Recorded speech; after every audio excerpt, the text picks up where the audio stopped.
Okay, yeah, some of the questions we will just discuss and you will try to answer these questions. So here is Margaret Dehoff's PAM1 mutation probability matrix. So on the top is original amino acid. On the side you have the replacement amino acid. Okay, so this is actually probability of A given original A, okay, or ancestral A.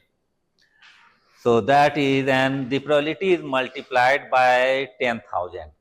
So probability is actually 0.9867, okay, and then it is multiplied by 10,000. So it is not shown in decimals, in fractions. It is actually multiplied by 10,000. So, this is actually probability of arginine. Probability of alanine given the original amino acid arginine or ancestral amino acid arginine. Okay. Okay. So now you understand this matrix. So question is which amino acid among these shown on the right is most mutable and which is least mutable. Okay. So for this is PAM1, so this is for alignment having 1% change over 100 residues. So here probability of A given A means that alanine is preserved as alanine 98.6% of the time. Okay. So yeah, look at this matrix and answer this question. Which amino acid among those shown on the right is most mutable and which is least mutable? Okay. Only among those. So this should be 20 by 20, but only a small part is shown. Few amino acids. So yeah, try. Think.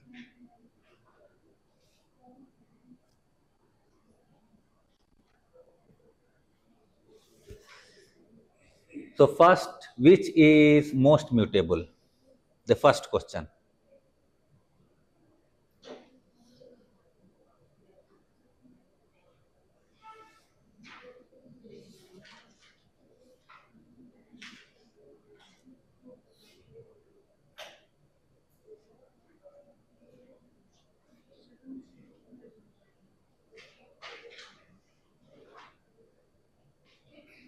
Which one?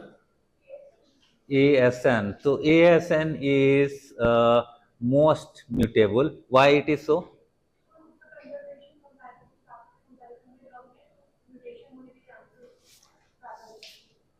Okay, so can you repeat actually?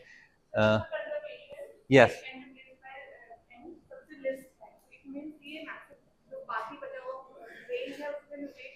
Acha, uh, so look at actually, okay, so look at the diagonal. Okay, so what is the diagonal showing? Probability of remaining the same, right? So coming to the point, so probability of remaining the same. So which has the probability, which has the least probability of remaining the same? Which one? So these are the probability of remaining the same. Which has the least probability of remaining the same? Is it ASN? So which means that it is among all these, it is the most mutable, right? Because it has, yeah, it has the lowest probability of remaining the same. So it has the highest probability of mutating among all these, right? It is most mutable. Okay. Now using the same logic, which is least mutable? Which one? Cysteine. Because cysteine has the highest probability of remaining the same. Okay. So this is probability of C given C.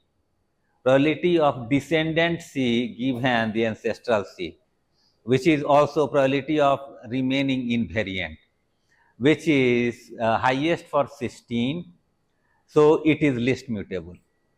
Okay, clear? Okay, good. Next question. This is DeHoff's PAM 2000 mutation probability matrix. So, explain what does a PAM 2000 matrix signify?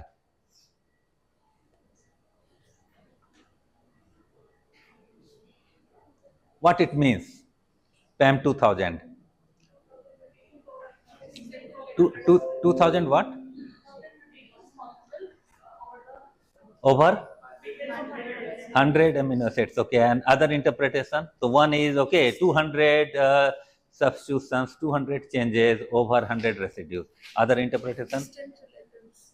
Distant relatives. Yeah, of course, distant relatives. Uh, any other interpretation?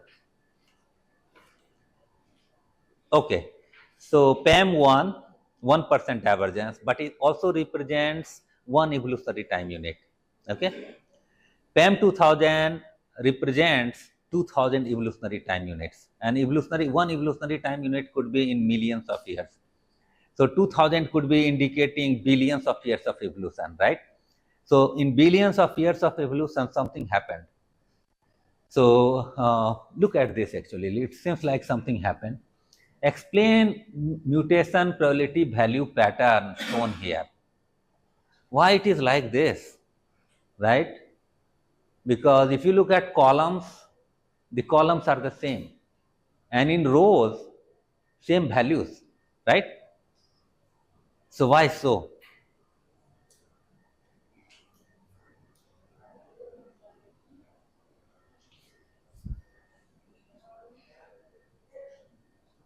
What happened?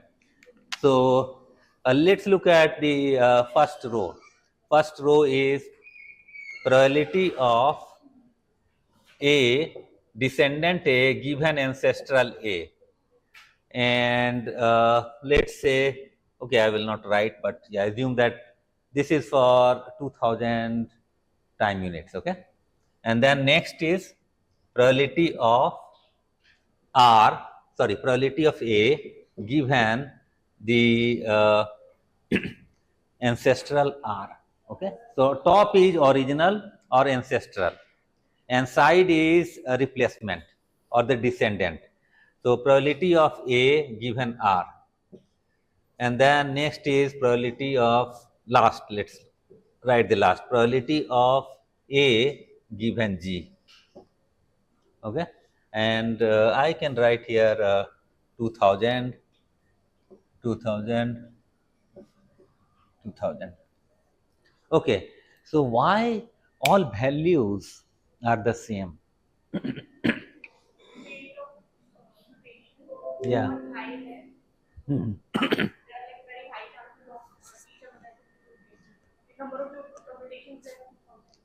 हाँ, मतलब आप ये बोल रहे हैं कि ये काफी म्यूटेशंस हो गया क्योंकि हाँ, क्योंकि बिलियंस ऑफ ईयर्स का इवोल्यूशन हुआ, ये बोल रहे हैं ना?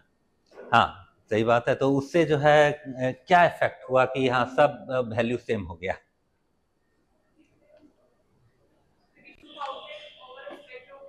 हाँ, right. So you are coming to the point. So which means that when so many changes will happen over a long course of time, then these sequences would appear more and less like random sequences, right? So the dependence is gone if they have become like random sequences, right?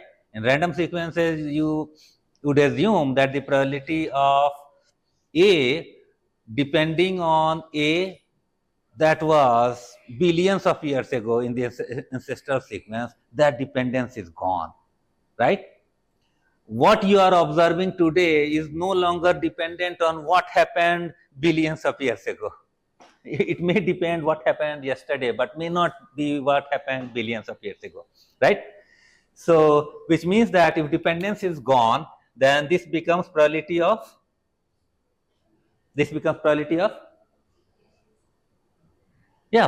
of A dependent on A, but dependence is gone.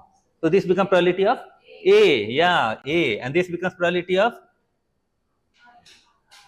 no A. This is ancestral, okay? So dependence on ancestral is gone, and then this becomes probability of A, and that is why you have the same values. Okay, so these are the values of probability of A. Clear? So okay, so that's why this pattern. Next, what do the numbers mean in a substitution matrix? Interpret a score of +2, 0, and -10. Okay. So yeah, let's try to before it becomes dry. Oh, good. Yeah, before it becomes dry, you can erase it fast. This, this is good. Good. So yeah, try. What does a score of +2, 0, and -10 mean? No, not that. I'm not saying this match or mismatch. You just let me know what it means in terms of the probability of observing the residues aligned relative to aligned due to relatedness relative to they being aligned just by a random chance. Okay, right? What is the formula for a score?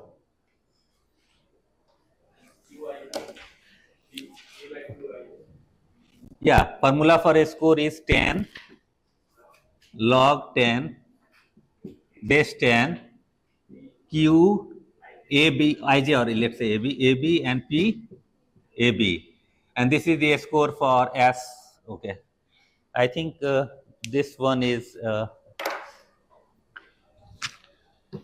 oh, okay, now I could do it. So this is S A B. Okay, a score for alignment of residue A with B. This is the formula, and you are given the score. Okay, interpret a score of +2, 0, -10, and let's begin with -10. I will go in the reverse direction. Okay, -10. So -10 is equal to 10 log base 10 QAB PAB. Okay, now solve it. I did it. I gave you the hint. So what is the value of QAB divided by PAB? QAB is the probability of observing A aligned to B by relatedness, due to relatedness, and PAB is the probability of A is aligned to B just by random chance. Okay, so what is the value of QAB divided by PAB? This you can compute, right? Compute it. So yeah, write it and do. So -10 is equal to -10.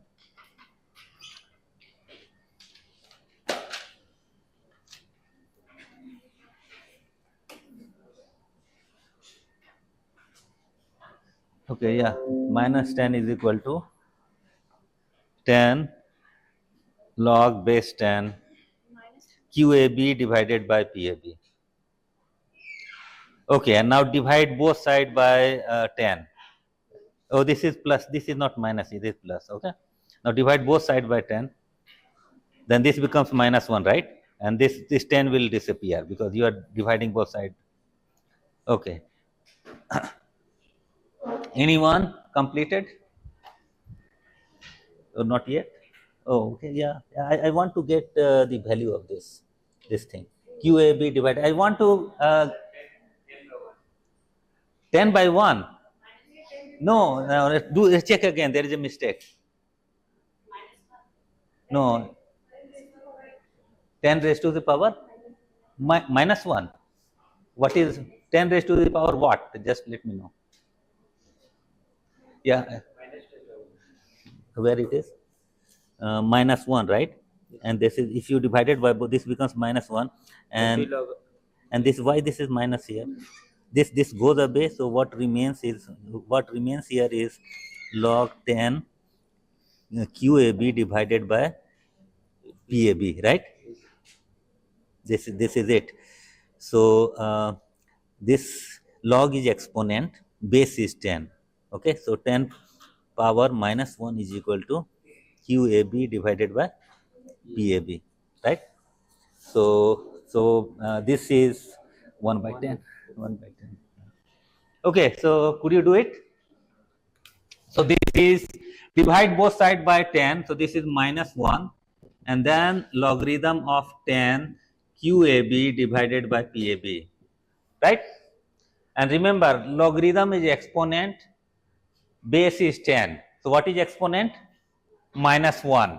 Base is 10. So I will first write base and I will then put exponent over it.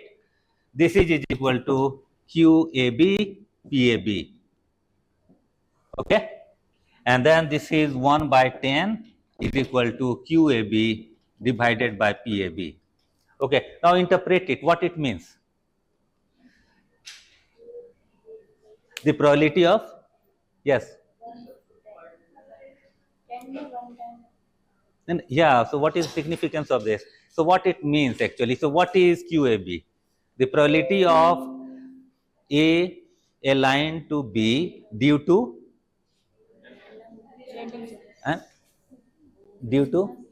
QAB. Probability of A aligned to B due to relatedness, due to these residues sharing a common ancestor, and denominator is probability of A is aligned to B due to just random chance. So which is greater, random chance? Random chance. And how much greater is it? 10 times. So you will say that the probability of residue A aligned to residue B by relatedness is 1/10 of observing they being aligned by a random chance, right? So you will observe 10 times more by random chance than they being aligned by relatedness. Clear? Okay. So then I think you can do this and this later. Okay, you can do on your own. So next question. Next question. So pairwise alignments can be visualized using dot products. Sorry, dot plots. So compare human cytoglobin, accession number is given, length is 190 amino acids with itself. The output includes a dot plot. The data points show amino acid identities appear as the data points showing amino acid identities appear as a diagonal line. Then compare cytoglobin with a snail globin. Accession number is given which has a length of 2148 amino acids. Okay, so here it is. If you align cytoglobin with itself, do you remember matrix notation? How to visualize alignment in a matrix? So it is diagonal. It means match or mismatch. But here these two sequences are same. So it is essentially all match, right? All matches. Okay. So clear. So cytoglobin aligned to itself, but something happened. What happened? Gap. Okay, gap. And gap means what? Deletion or insertion, right?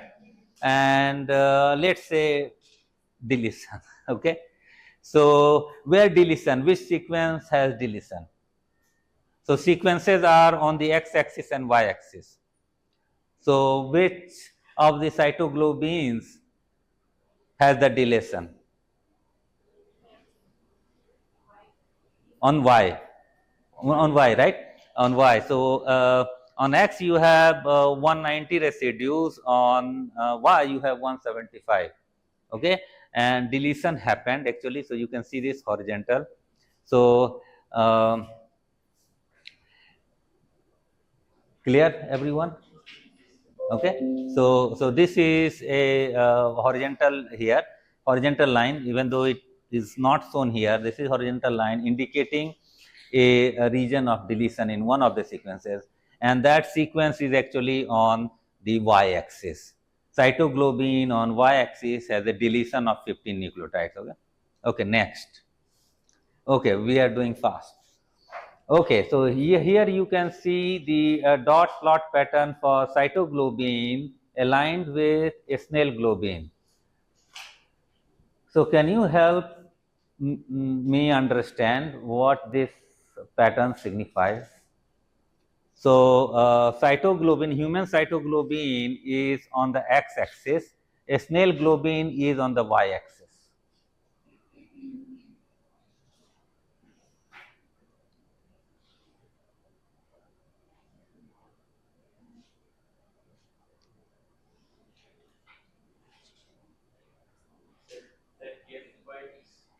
Which one? Oh, there gaps. Yeah, I know that because of deletion or insertion. So other than that, what can you say?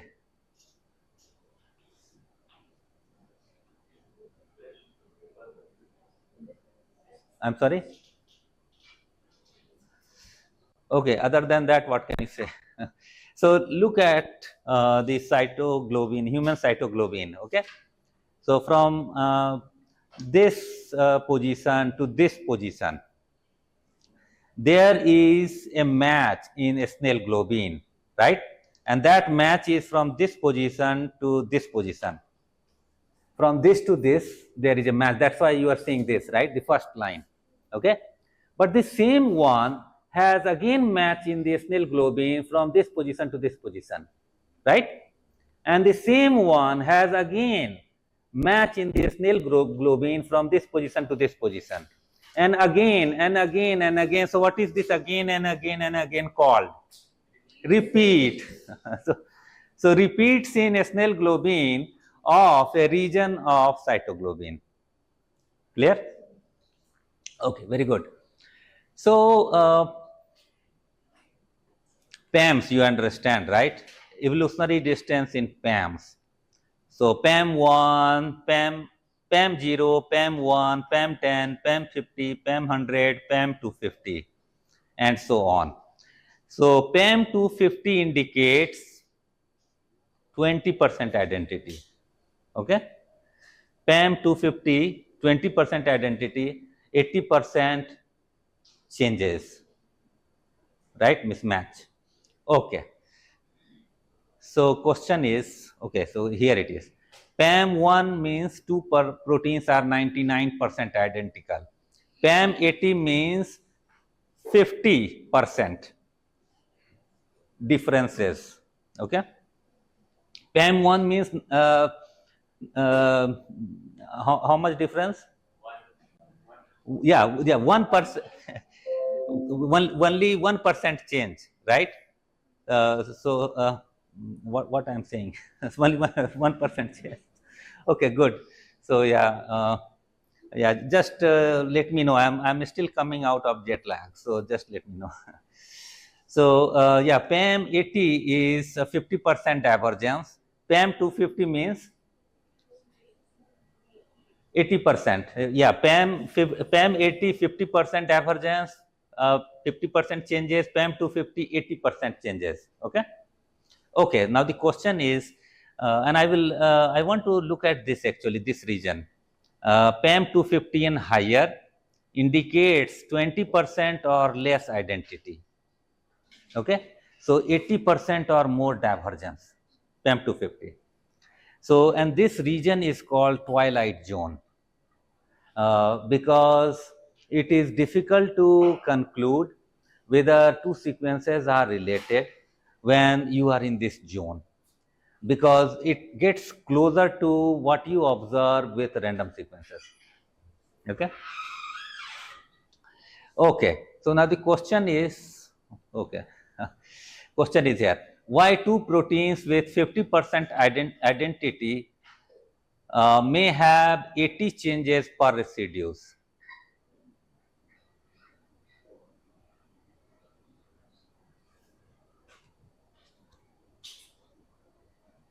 So try to answer this question. Why two proteins with 50% identity may have 80 changes per 100 residues?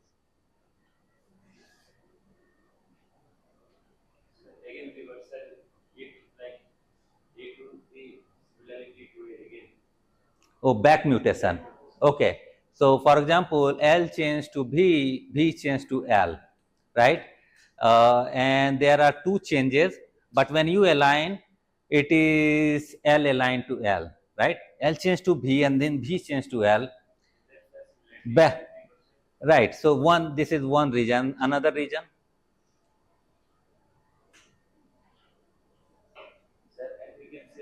Over 80 evolutionary time scale, the similarity between the two protein is 50%.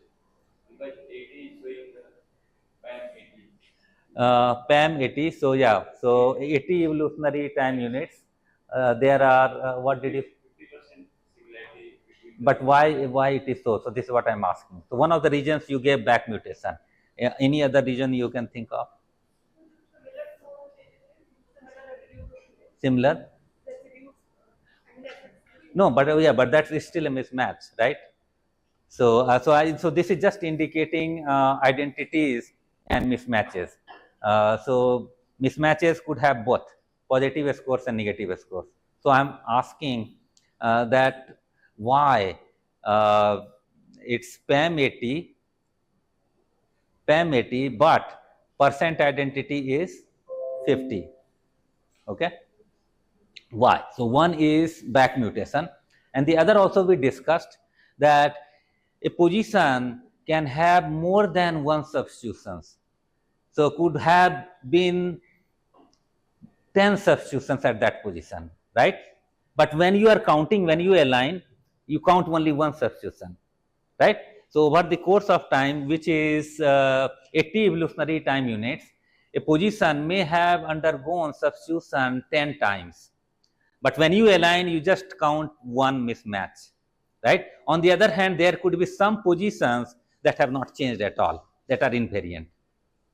So when you include all these factors, they represent unobserved changes. So when you align, what you observe, you report. But there are changes that cannot be observed. They happened in the course of evolution. When you align, you cannot infer. There are models actually that can help infer those changes. Okay, and because of that, you have 50% identity, even though 80 changes happened over 100 residues. Clear? Okay. Okay, and let's try to do maybe one or two of these questions. Begin with the first question.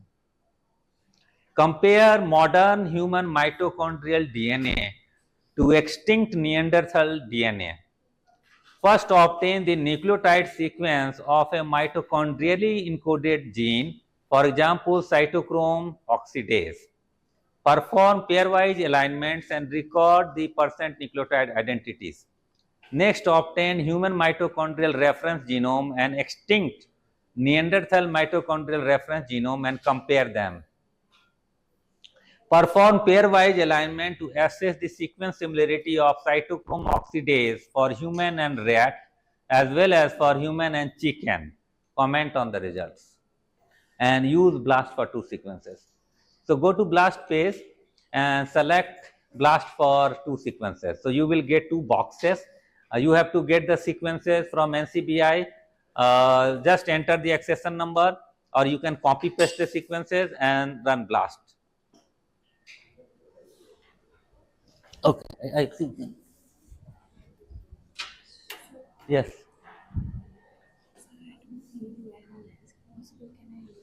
Okay, yeah, yeah.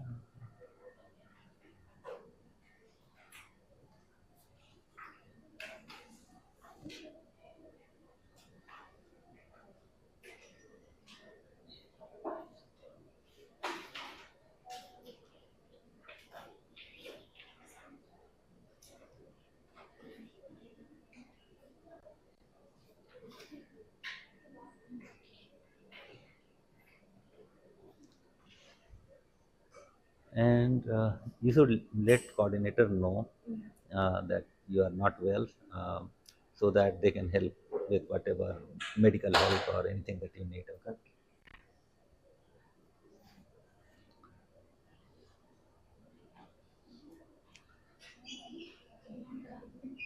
Okay, you don't have computer?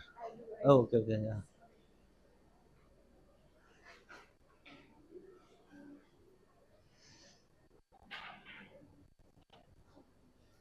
So could you get the sequences? Go to NCBI and get the nucleotide sequence of cytochrome oxidase, human and then in Neanderthal, and then perform pairwise alignment.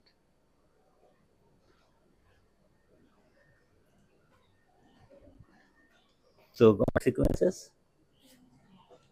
Okay, so yeah, nucleotide is yeah cytochrome oxidase, and then select human actually. So yeah, go on, select human and get yeah. Sometimes it is called cytochrome C oxidase.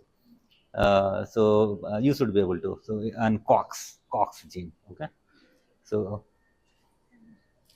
could you get the sequences or not yet? Oh, okay. Yeah, go to NCBI and look for cytochrome oxidase. Okay, sometimes cytochrome C oxidase, so you can write cytochrome C oxidase or COX. Okay. No, not yeah. It's you have to get gene. So yeah, it says you have to get nucleotide sequence of cytochrome oxidase gene. Okay, going well. Cytochrome oxidase. Uh, what it says? Yeah, synthesis of cytochrome CO. Yeah, I think this is also okay. Um, yeah. Otherwise, yeah, it's called COX, cytochrome C oxidase. So if you see, yeah, cytochrome C oxidase. Yeah.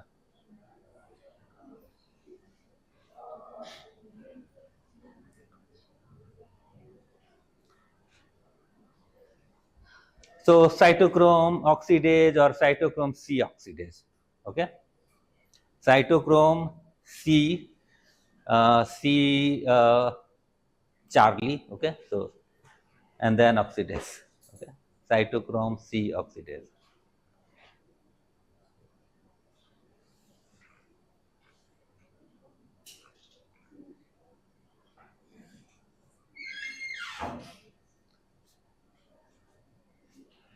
Okay. Gaurav, could you get this cytochrome oxidase? Human type I'm searching. Oh, you're searching. Okay, cytochrome C and human. Yeah, because question is human and then Neanderthal. So I think you can. No, it is not. Then write Okay. and capital all cap uppercase and human and then bracket organism bracket closed.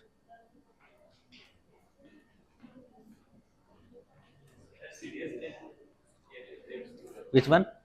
The Repstate. Oh, it's a gene. So don't it does yeah unless it says CDS, you have to get what is being asked. You have to get the gene sequence. Okay, not CDS for this.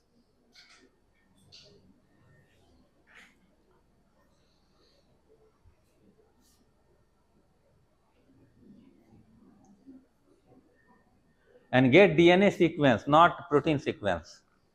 Question is you have to get DNA nucleotide sequence. So you are going to use BLAST N, nucleotide BLAST.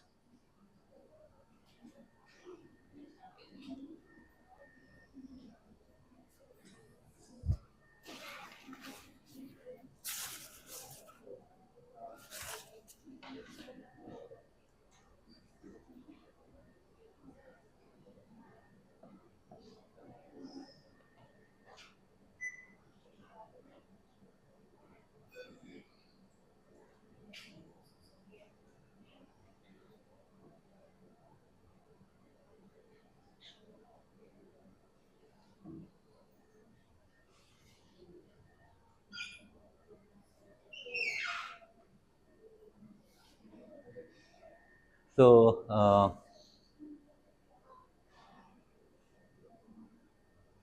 first part done by anyone. Cytochrome C oxidase for human, get that sequence, gene sequence, DNA sequence, and then cytochrome C oxidase for Neanderthal.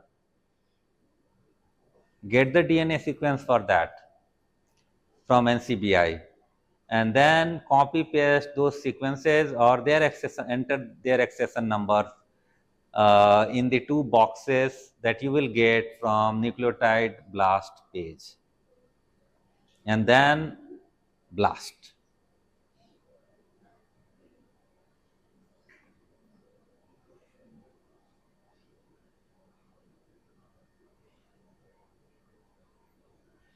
Okay.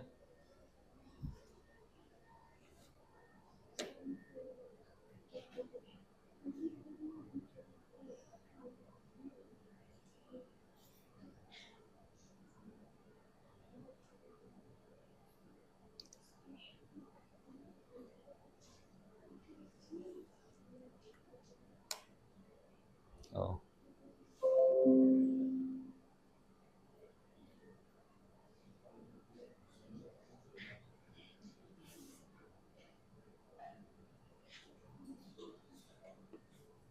Got up, yeah, yeah.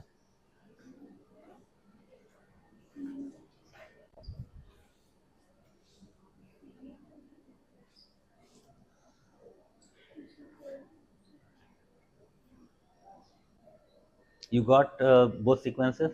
Oh.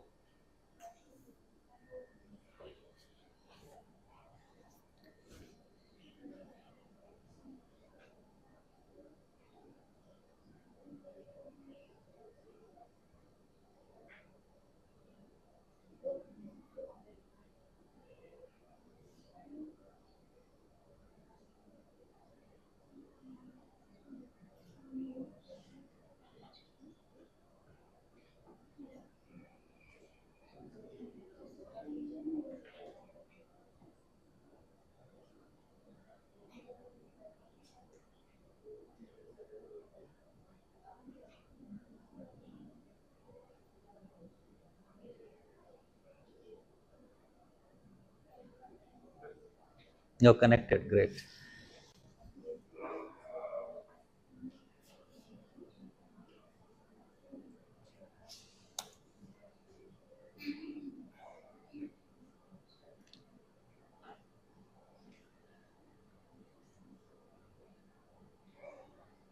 Yeah, you can also say gene, I think it's, and then cytochrome oxidase or cytochrome C oxidase, and you want to look in human, so human or Homo sapiens, I think. Human and then organism.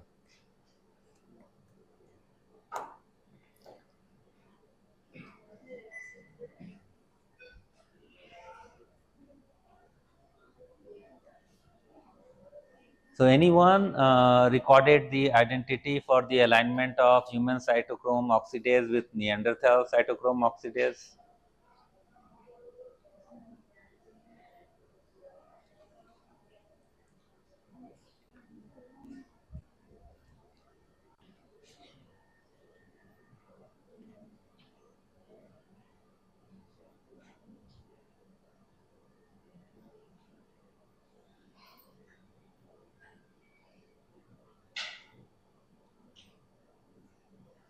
Hmm.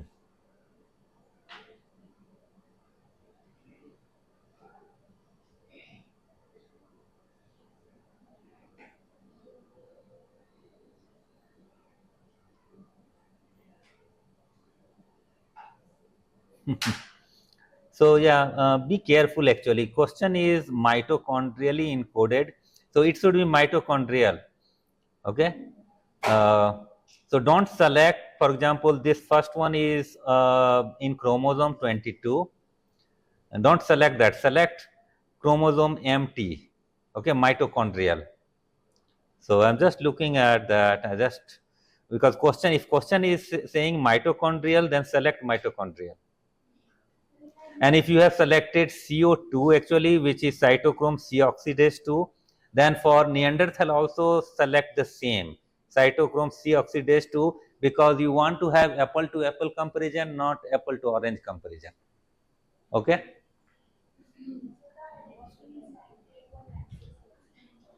98.96%. And what you selected? The mitochondria. Oh, oh yeah, this is complete. Okay, very good. This is complete. But do the first part, which is cytochrome C oxidase comparison. Oh, this is mitochondrial cytochrome. okay. Oh, okay. Let me see actually. What is the length? Is okay. Yeah, I think it seems good because it is giving the coordinates of that gene, and this is uh, Cox one or which it is. Go back. Oh, this is Cox one. Yeah, so MTCO1 or COX1 or CO2 cytochrome C oxidase 2, but make sure that if it is cytochrome C oxidase 1 from human, it should be cytochrome C oxidase 1 from Neanderthal. Okay, you should have a fair comparison. So make sure that if you have selected COX1, it should be COX1 in Neanderthal. If it is COX1 in human, should be COX1 in Neanderthal. Then if it is COX2 in human, it should be COX2 in Neanderthal. Okay, then compare for apple to apple comparison. COX2 90, 99. Okay, so 99 exact or there is some decimal? Exact. Okay. Okay, then do the second question, which is that you have to get the entire mitochondrial sequence for a human and then for a Neanderthal and then compare.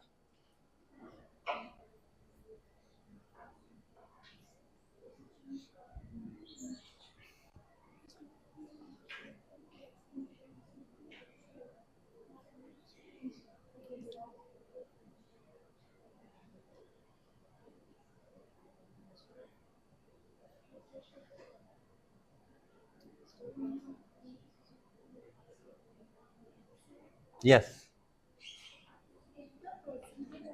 Is 98 or 98.96, which means 1% variance is there.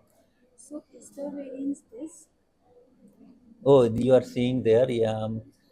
Uh, yeah, it is really not clear. Uh, can it be zoomed or? Yeah, but can you see the alignment and see where the? Yeah, you can see the alignment and see where the. And then you can correspond to the dot plot, right?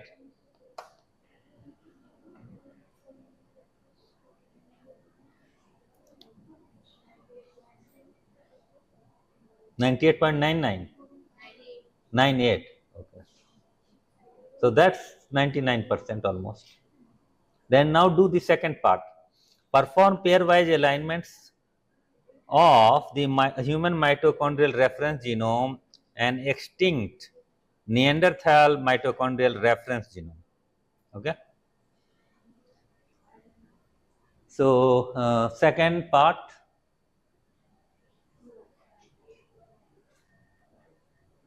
Done. First part. Oh, oh, okay. So yeah, you can make sure that it is mitochondrial Yes, because this is chromosome 22. I have selected that one. Yeah, yeah. Select mitochondrial. Yeah, second part you are working on. Okay.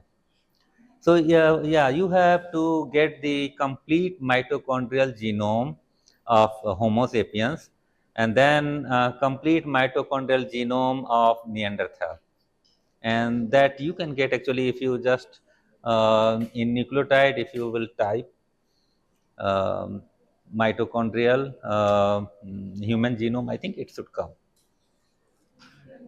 So what is this? Oh, it is hanging. Oh, okay.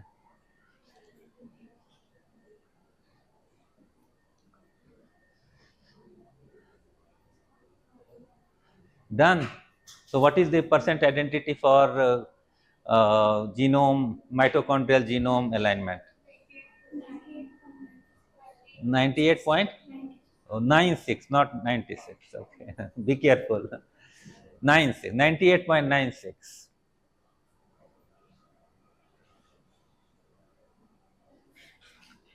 Okay, so let me know if you are getting something else. So someone got 98.96 for alignment of the mitochondria of human and Neanderthal.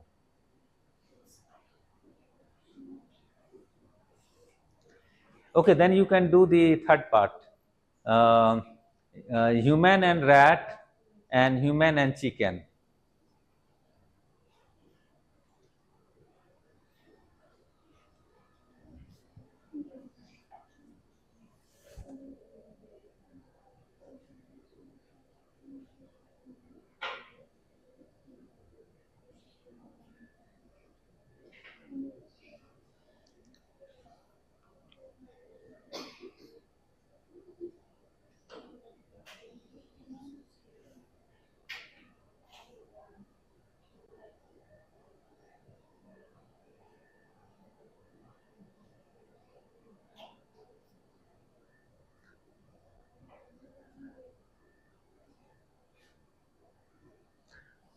For third part, you will get cocks for human and rat and compare them, and cocks for human and chicken, compare them.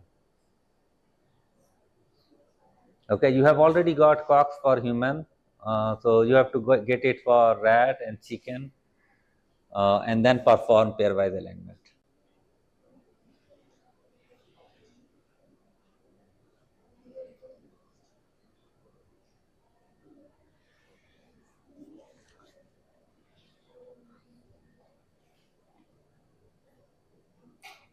Okay, so this is for human. So could you get the sequence? This is yeah, this is 2. Yes, so for human also it is the same.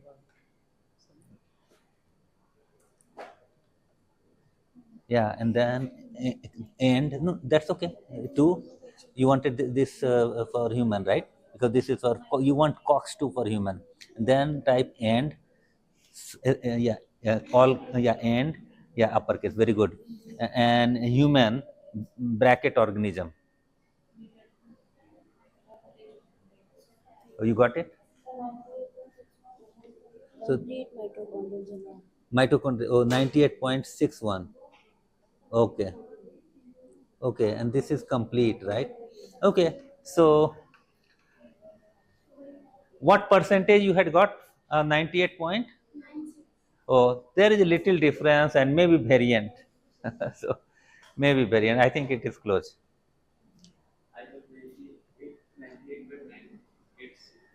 98.984. Oh, okay, okay. Because of variant. So I think which is okay. So now you can do next human and rat and human and chicken.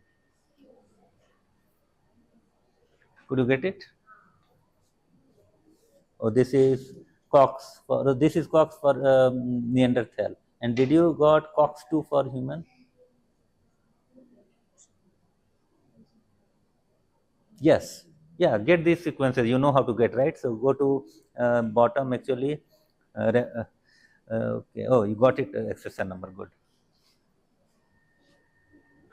And these are yeah. So typically refsic you'd want to get refsic. Refsic, yeah, refsic, and genomic gene, right?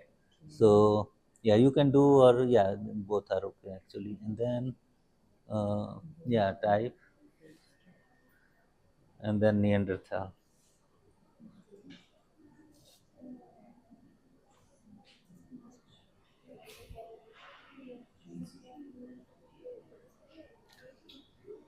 So percent identity for human and rat. Anyone? Human and rat?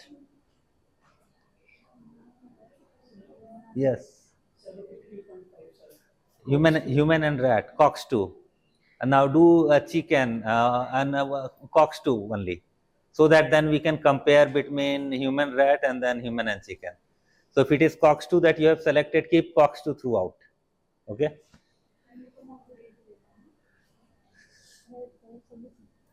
So yeah, you can type cytochrome C oxidase.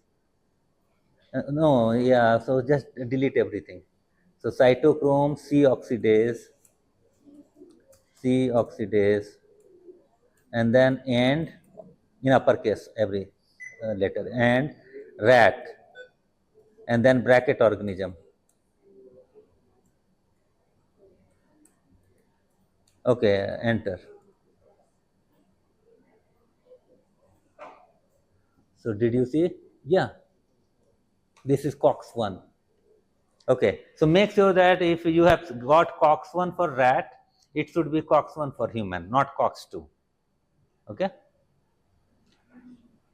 Otherwise, comparison will not make sense. Gaurav, could you get? Oh.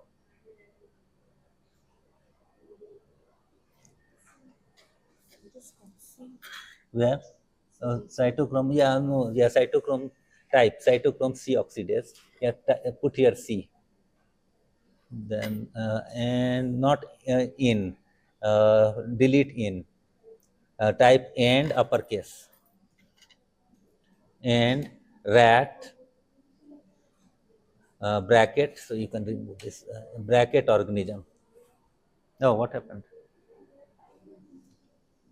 Oh, here it is, yeah, here it is. Yeah, and bracket organism.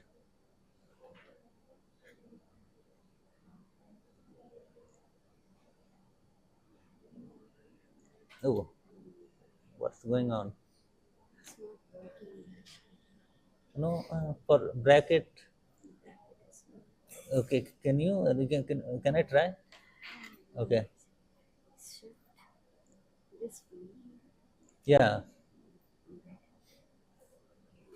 Sir, minute within 70.88.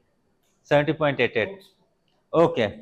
So now interpret the comment on the results. What it means? Which has more identity? Human and rat or human and chicken? Human rat. So human and rat are close relatives compared to human and chicken. Okay. And of course, human and Neanderthal, they have very high identity, close to 99%. So they are the closest among all three. Okay. Neanderthal, chicken, and rat. Among all three, human is closest to Neanderthal, then to rat, and then to chicken. You all got this?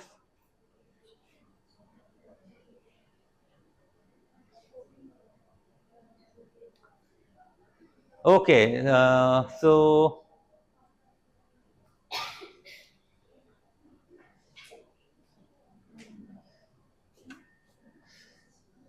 this is.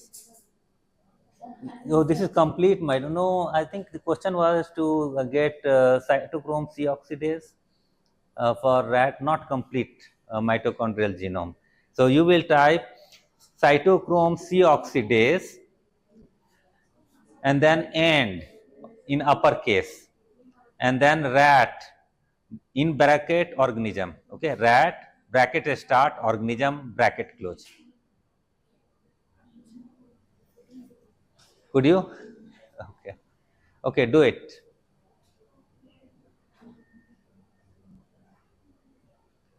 So could you get cytochrome C oxidase? Not yet? Oh. So NCBI. Okay, yeah, you got it. For this is cytochrome C oxidase. This is COX-2 in human. So you have downloaded the sequence or not? No. So go to RefSeq actually. So from here, so you have to download the sequence. So go down and you will see RefSeq. Go down.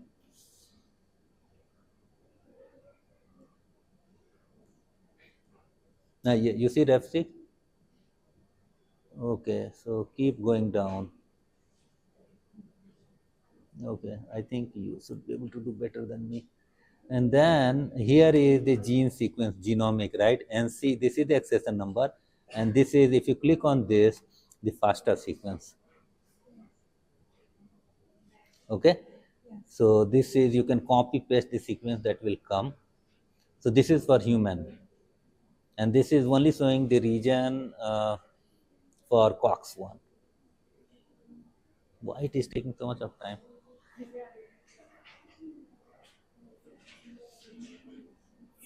Okay, I think yeah, this is complete.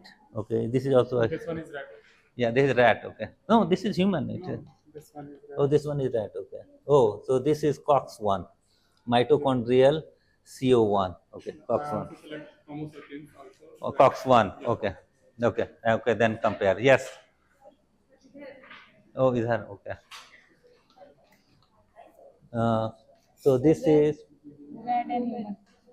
rat and human, and this is which COX1? Yes.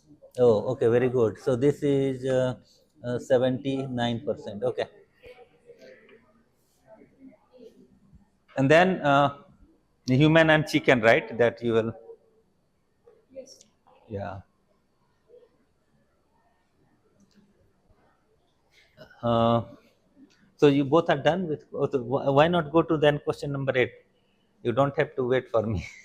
Okay, go to question number 8. So those who have done question number 7, they can go now. Go to question number 8.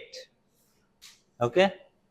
Those who have completed question number 8, please go to question number 7. Please go to question number 8.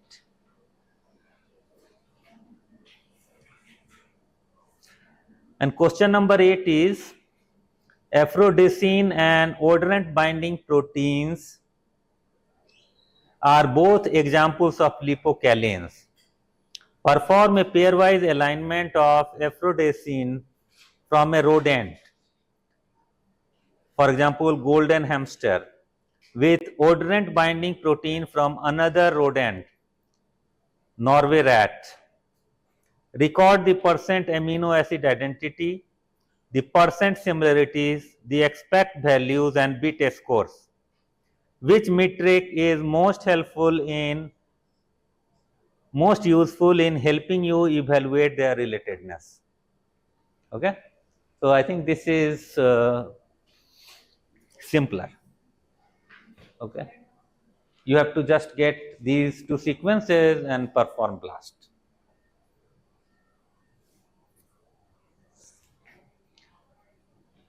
So could you, Gaurav, could you align COX1 of human and COX1 of rat Yes, sir. using blast?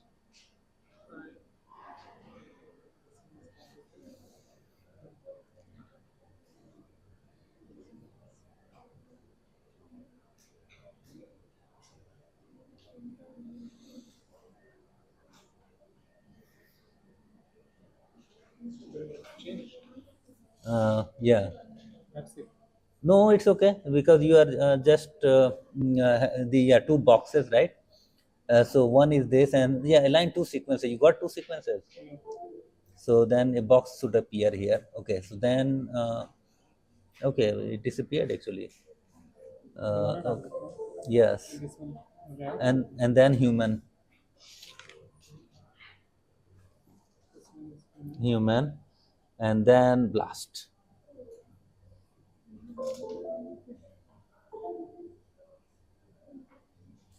Okay, so we'll take a while.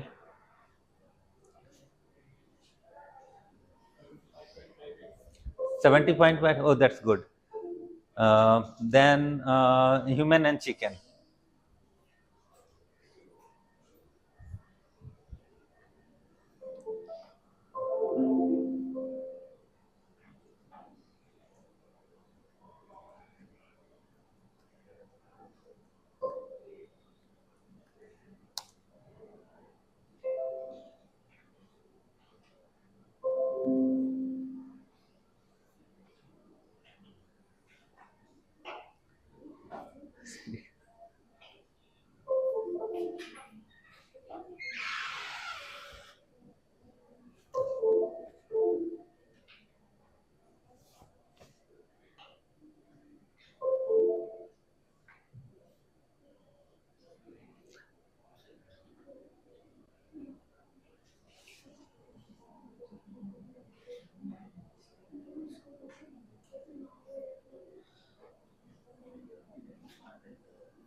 Question number 7 done or still working on? Okay, you are doing number 8. Okay. Yeah, I think the scientific name is given, so I think you would want to put the scientific name this. Yes, right.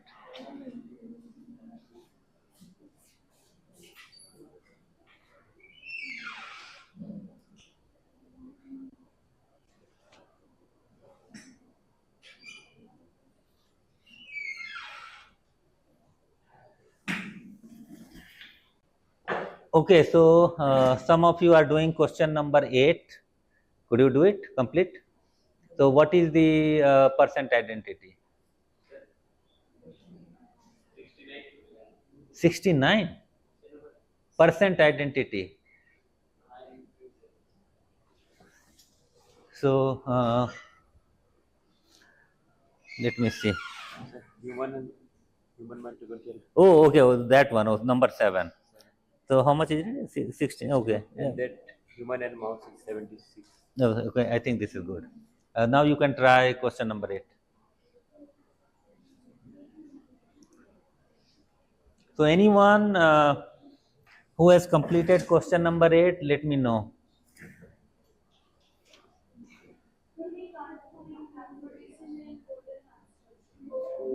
Yeah, aphrodisiac in golden hamster, but use that scientific name.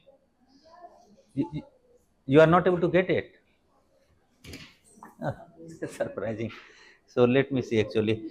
So aphrodisiac in this organism. So okay, you will go to this. So I'm ignore all, copy, and then I will protein. So I think this is protein, right? Yeah, order, yeah, and then rest. Oh,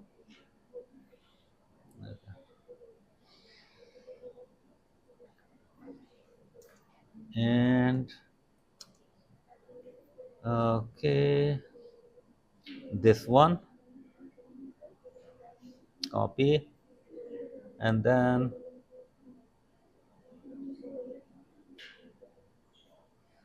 organism. Okay, organism.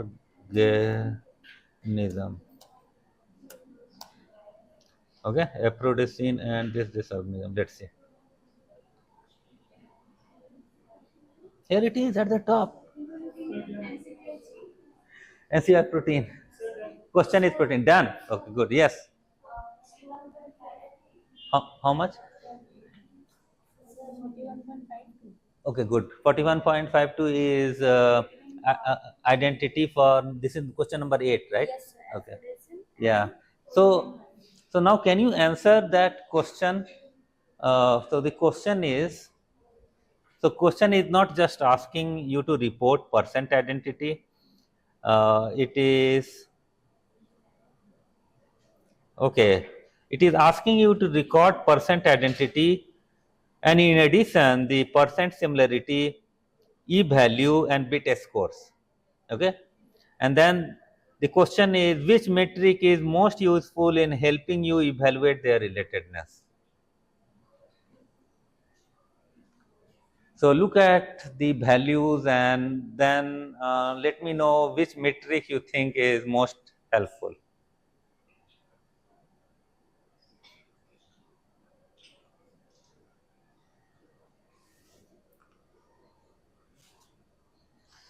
Anyone else done with question number 8?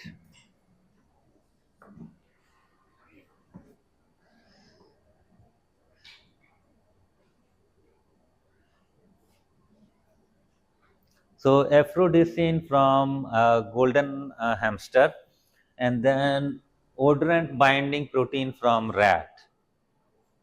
And I think I showed you, I did like this, and the first result from NCBI is the aphrodisine from golden hamster.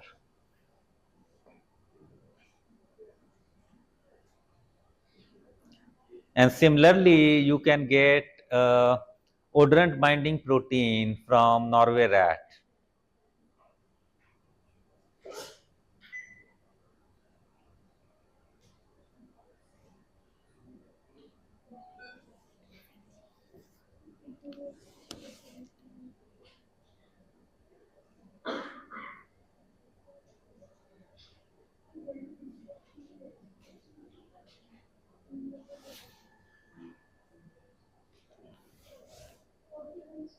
'41, yeah, 41 identity. But their question is that you also record percent similarity, e value, a score. Okay. And then you have to tell me that which of the metrics you think is most useful for inferring relatedness.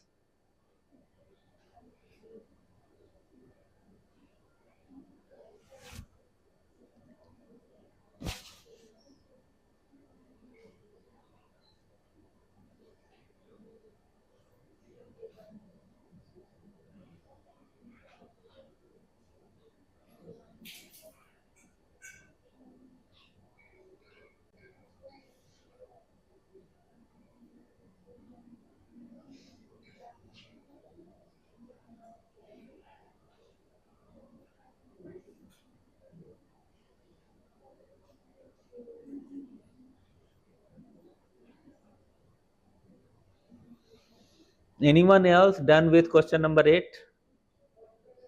You are also done. So what is percent identity? Okay, 43.8 is also good. 60% similarity. 41, okay. So in this question, which metric you think is most useful for inferring relatedness? Percent similarity. Okay. Anyone else? Any other thoughts?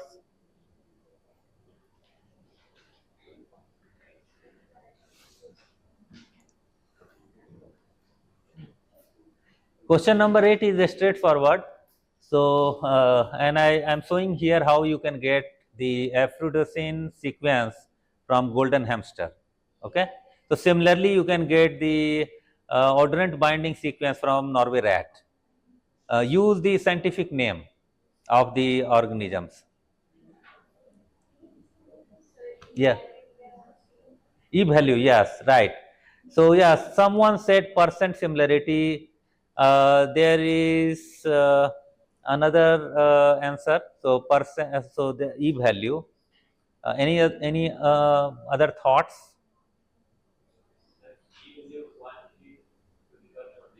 '48. So, high 10 power minus 48. 1 E minus 48. It is 10 power minus 48. Okay. So, which indicates highly significant, right? So, and it indicates that when you have to infer relatedness, you would want to see the values of all these metrics, not just one metric, right? You want to see percent identity, percent similarity, e value, a score, as well as query coverage. What is the query coverage? So, query coverage is that, yeah, what fraction of the query is covered in the alignment. So, if the query coverage is say only 2% and identity for that is close to 100%, you will say that okay, only 2% is covered. So, why I am going to say that they are related? You would want to have high query coverage, right? So, what is the query coverage? Let me know. 99. Oh, that's very good. So, yeah, you see, by considering the values of all these metrics, percent identity, percent similarity, e value, a score, as well as query coverage, which is 99%, which means that 99% of the query sequence has got aligned. Yes. Maximum score and total score, because this is local alignment.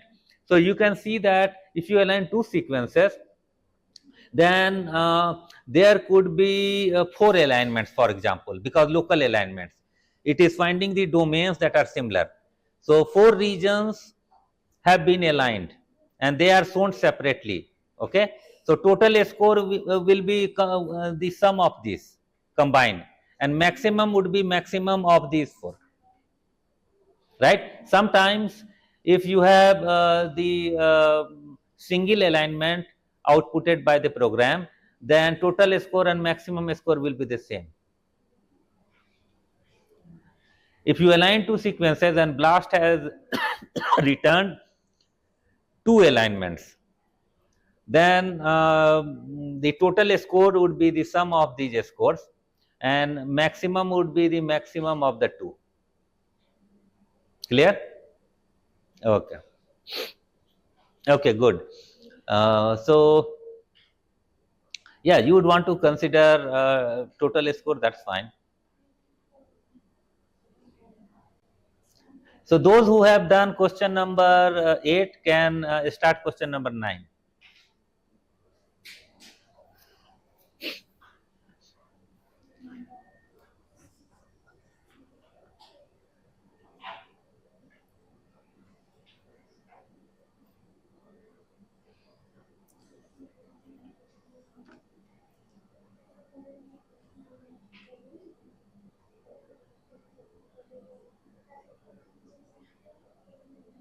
Yeah, this is also, you can do it fast.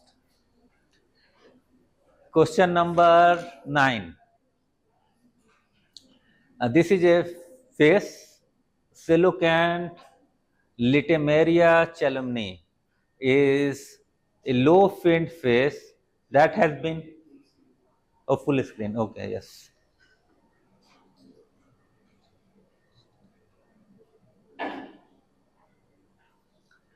Okay, that has been called a living fossil. Long thought to be extinct for at least 90 million years, several specimens have been discovered lurking in the ocean. Surprisingly, some phylogenetic analysis of mitochondrial DNA sequences indicate that coelacanth is more closely related to humans than to herrings.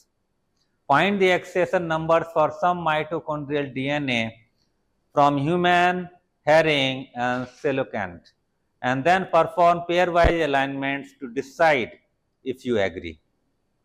Okay. So if you have to download the sequence, you have to go to NCBI as you have been doing it. And for example, if you want to get the sequence of herring, then type Clepia herringus mitochondrion, and you will get the mitochondrial sequence of herring. Okay. And the scientific name of coelacanth is given, and that of human, you know, Homo sapiens. So, so type it. For example, you already got mitochondrial genome of human. So for human, mitochondrion, and then end in uppercase, and then Homo sapiens, bracket start, organism, bracket closed. Okay. So then you will get the mitochondrial genome of the human. And similarly, you have to get the mitochondrial genome of coelacanth and herring, and then perform comparison and try to solve this problem.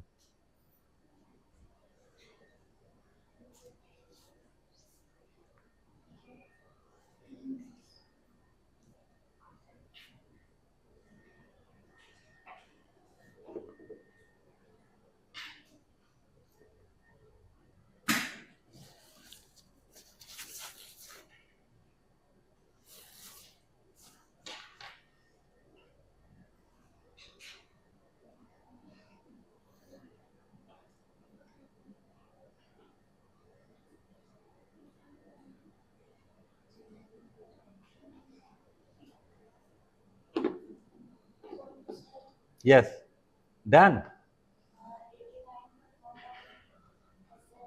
It it has to record it. Yeah, so write it. So human and herring. Okay, but remember you have to compare coelacanth with herring, coelacanth with human, because question is that whether coelacanth is closely related to herring or to human, right?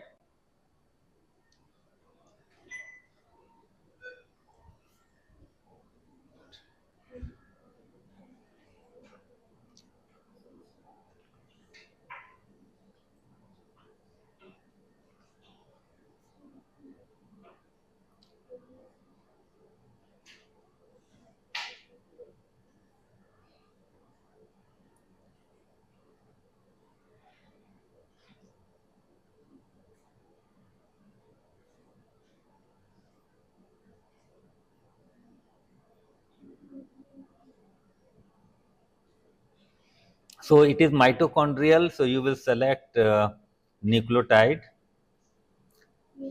So yeah, mitochondrial DNA, so nucleotide. So let me see. Yeah, it is asking you to perform analysis of mitochondrial DNA. Okay, mitochondria, so nucleotide, and then paste. So yeah, when you will paste for herring, so scientific name Clepia herringus, mitochondrion, and then click.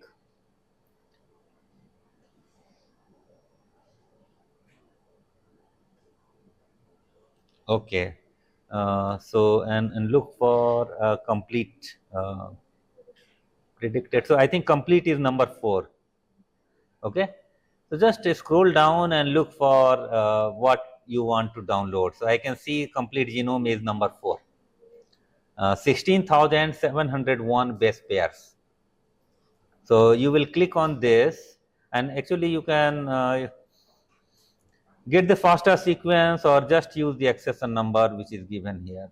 It should be okay. So it is loading. So accession number is given, so you can just copy paste the accession number. Okay, so you are doing blast comparisons, so you can get the accession number, and I think that should help. And then yeah, first get the accession numbers or FASTA sequence for all 3, and then this is FIS, coelacanth.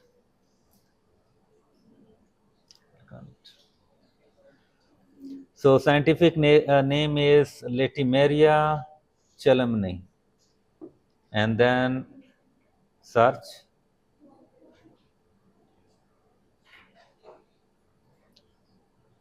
Okay, so again look for complete genome. Okay, so here it is, here number 5. Okay, so you can get the accession number, or if you want to copy paste sequence, click on FASTA, and then okay, I think I can for human. Let's see.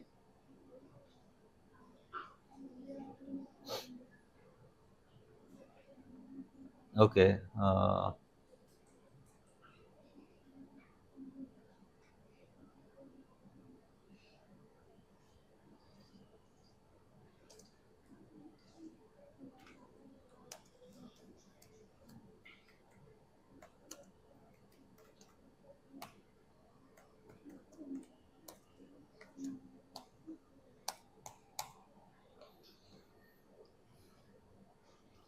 Okay.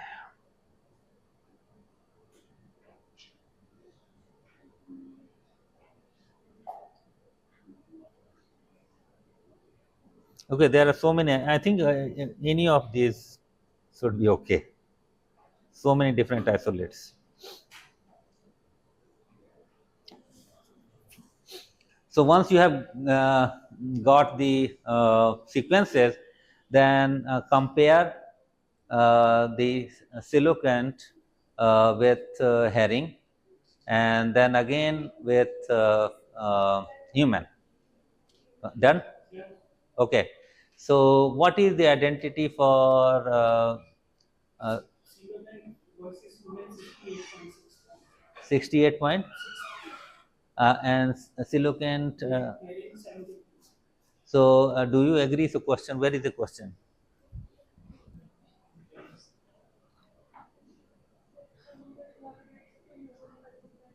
Okay, so question, what is the question?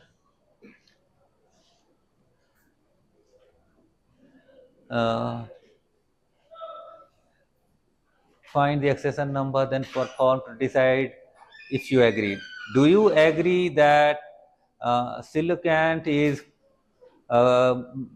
more closely related to human than to herrings? No. Why? Herring is percent identity is more. Okay. So is it asking for percent identity then perform to decide? Yeah. Thank you.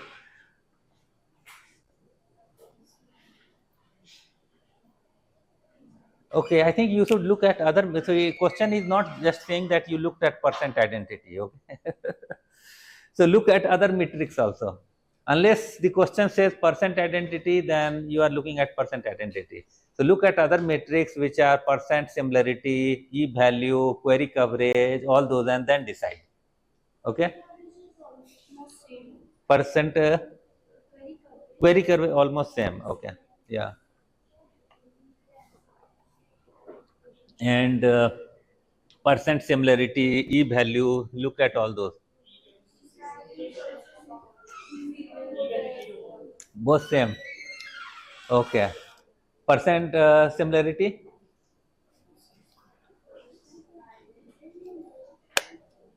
Done. Which one? Human and Clipia crime gainers How much it is? 89.19. Oh, okay. So actually the question is to, so yeah, look at the question. So coelacanth is a fish, has long thought to be extinct, living fossil. Long thought to be extinct, several specimens have now been discovered in the ocean. Some phylogenetic analysis of mitochondrial DNA sequences indicate that coelacanth is more closely related to humans than to herrings. Okay, so you would want to compare coelacanth to humans and coelacanths to herrings. So you have done it or not? Not yet. Yeah. So and then answer this question whether coelacanth is more closely related to humans than to herrings. Okay. Done. So yeah, first get their sequences, mitochondrial sequences. Got it? And then you have to do nucleotide blast n. So did you get the matrix values? Okay. So let me know percent similarity for coelacanth and human. 85, 84. What you have got? 85 versus heading. Coelacanth versus heading. Coelacanth and herring. And what is coelacanth and human? 84. So herring is still percent similarity is also better. So in it seems like in all the comparisons, coelacanth and herring have better values, right? And that's why you disagree that coelacanth is more closely related to human than to herrings. Are you getting the same thing? For headings, I get 89.1% identity. For And for coelacanth, I get 75.0. no, no, no, no. So yeah, you have to compare. Question is whether coelacanth is more closely related to human than to herring. So you want to compare coelacanth with human and coelacanth with herring. So do you have the data for coelacanth with human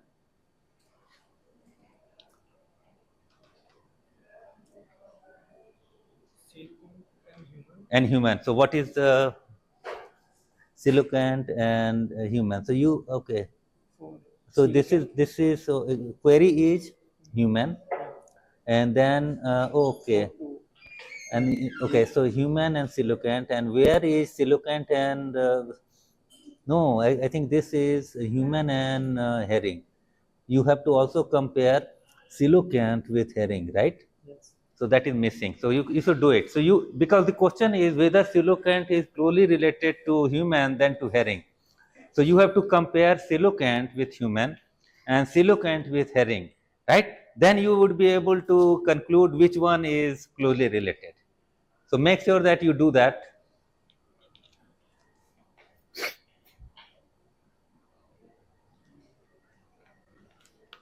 Okay, so your answer is also same. Coelacanth is more closely related to herring or to human? Human. Oh, you are still working. Okay, okay.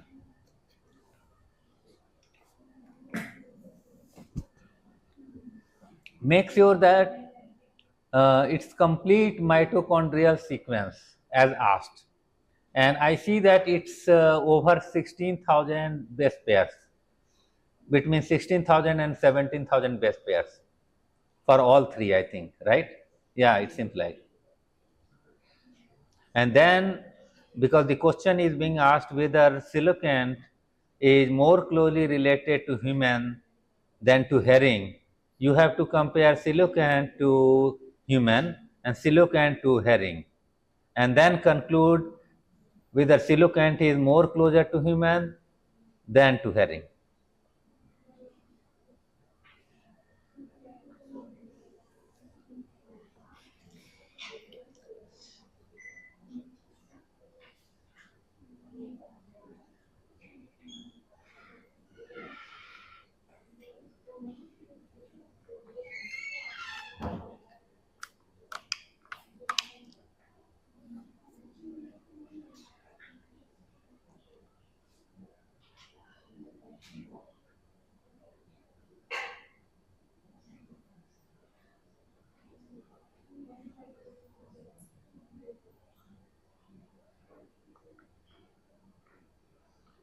So anyone else could complete?